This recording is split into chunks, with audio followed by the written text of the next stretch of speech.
আল্লাহ রসুল সাল্লাল্লাহু আলাইহি ওয়াসাল্লাম দুনিয়াতে আগমন করেছেন আর বলেছেন আমি শেষ নবী। আল্লাহ রসুল কি নবী?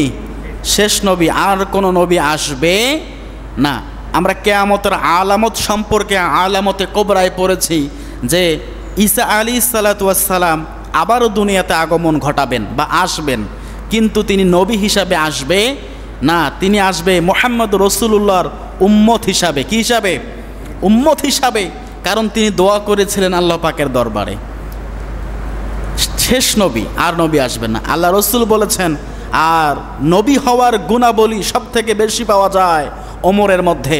যে ওমর এক সময় ইসলাম থেকে দূরে ছিল, নবীকে হত্যা করার জন্য খোলা তরবারি নিয়ে ছুটে চলছিল, সেই ওমর, তার ভিতরে আল্লাহ পাক ইসলামের জ্ঞান ঢুকিয়ে দিয়েছেন। বলি সুবহানাল্লাহ।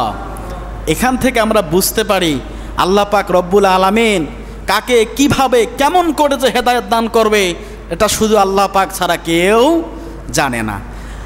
আল্লাহ পাক বলেন ইন্নাকা লাতাহদি মান আহাবাবতা ওয়ালাকিন্নাল্লাহা ইয়াহদি মান ইয়াশা ওয়া হুয়া আলামু বিল মুহতাদিন। আল্লাহু আকবার। সূরা কসাসের 56 নম্বর আয়াত। আল্লাহ পাক রব্বুল আলামিন নবীকে জানিয়ে দিচ্ছে, নবী শোনো, তোমার চাচা আবু তালিব মারা যাচ্ছে, কালিমা পড়ার জন্য বলছো, কালিমা পড়ছে না।